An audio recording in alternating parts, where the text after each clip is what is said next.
Thank you for tuning in to the best parenting show on the internet, Post Daily Dose. It's the Post. It's the Post. It's the Post. The Post Daily Dose. It's the Post. It's the Post. It's the Post. The Post Daily Dose. It's the Post. It's the Post. Hey, good morning, Facebook family. Welcome to another morning motivation with Big Papa. It is wonderful Wednesday. It is rainy as all get out here in Oklahoma. I'm not sure how good the video quality is going to be this morning, so if it starts breaking up too much, I'm just gonna shut it down this morning.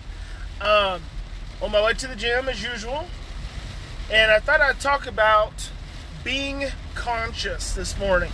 It's so important because it reminds me of yesterday. Obviously, I wasn't here yesterday because I agreed to pick up a friend of mine, a few friends actually, from the airport, and so I didn't get finished with that until like 12:30, 1, close to 1. I think maybe I got to bed at 1 in the morning, and I'm just like, I need to get my sleep. Even if I don't sleep as much as the normal average person does, I usually get 4 to 5 hours. Hey, good morning, Christine from the UK. Hey, good to see you. Even though I don't sleep as much as the average person does, which is my preference, I don't like to do anything average. I still know when I'm probably going to push up against my limits, and then the impact it can have on other things. And so that's my thought. My morning motivation thought is being conscious, because I really believe that being unconscious, living unconsciously, is one of the single biggest barriers and obstacles that we face in our life when we're not really intentional about our lives and about the things that we do, even the things that we think, but also the things we say. It's interesting how oftentimes we can be very, very unconscious about the things that come out of our mouth. So being conscious is really about getting in the driver's seat of your life. Hey, good morning, Irene. When you are living from an unconscious place, you're not in the driver's seat. And it's so easy to live from an unconscious place, because if you think the greater part of 90% of our lives, 95% of our lives is based in our motor memory. So our motor memory, so there's 4 levels of memory. There's a cognitive level, and I always look at this as like a filing cabinet. A cognitive level, an emotional level, a motor level, and a state level of memory. Well, 90% of your waking life at your motor level of memory is dictated unconsciously. Your motor level of memory is your putting your shoes on in the morning, getting up and brushing your teeth, taking a shower, driving. Those are all motor memory functions, and it's almost vastly unconscious. And if you think about that being so unconscious, think about how much more unconscious some of the other things that we actually just commit to motor memory.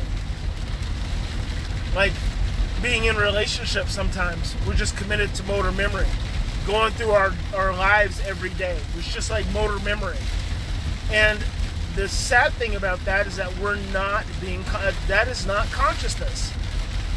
And if we're not being conscious about our lives, then we're really just being dictated to by our past experiences.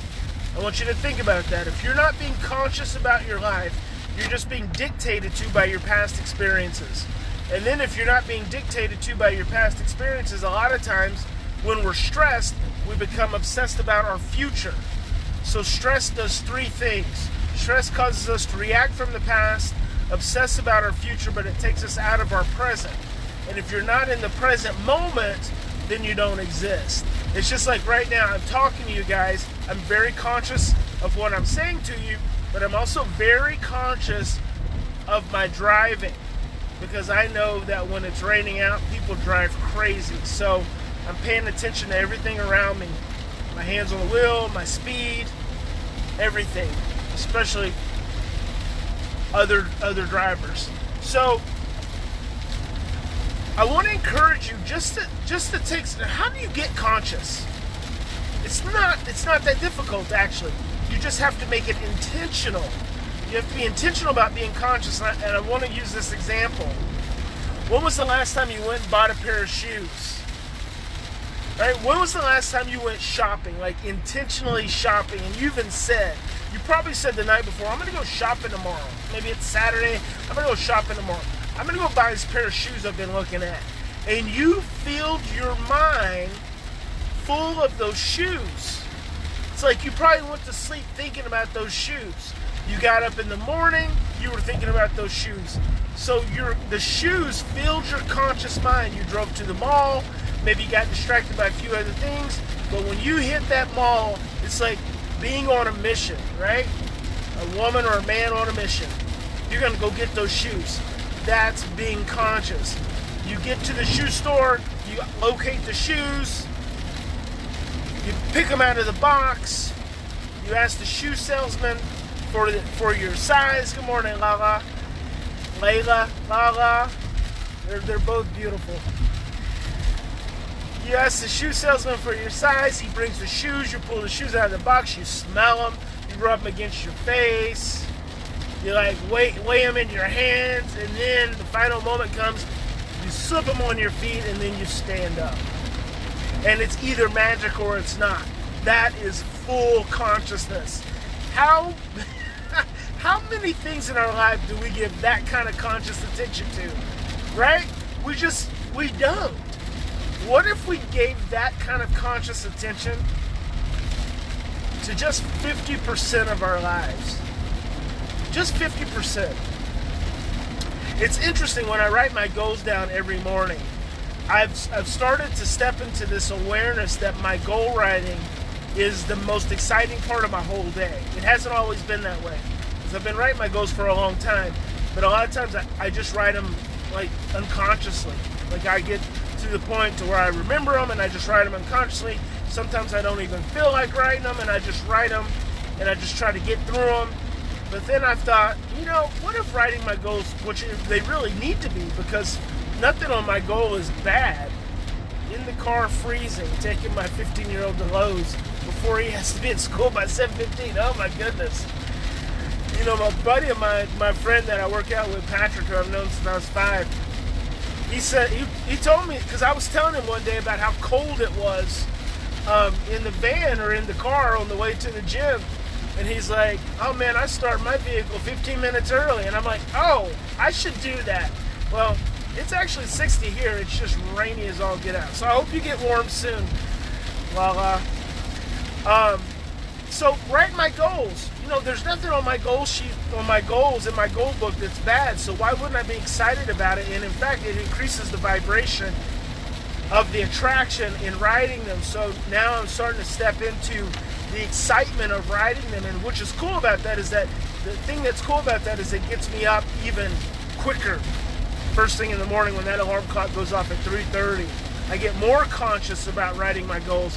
I already turned my phone on and turn on a YouTube video I got this really cool video of the ocean, and it's kind of a rainstorm, and it's like right off of a patio, because one of my big goals is that I want to have a house in Mexico on the beach where I write, and I love Mexico, and I've told you guys that before. And actually, one of my followers, Leslie, and her family offered me their timeshare anytime I wanted to go down to Mexico and hang out, which is really cool. So that's one of my goals, and I want to be really conscious of that, especially when I'm writing that. And so that's it. Just thinking about how important it is to be conscious in all that you do, and just try to be conscious this morning, even your morning routine. Okay, when you're getting up, getting ready to start your day, getting ready to conquer your day. Or maybe you've already conquered it because you're in the Netherlands and you're already in the middle of the afternoon. But be conscious about conquering your day, conquering your life, make it amazing, make it beautiful. Big Papa loves you. Thank you for joining me for Morning Motivation. I'm going to have a very special guest this evening on Post Daily Dose.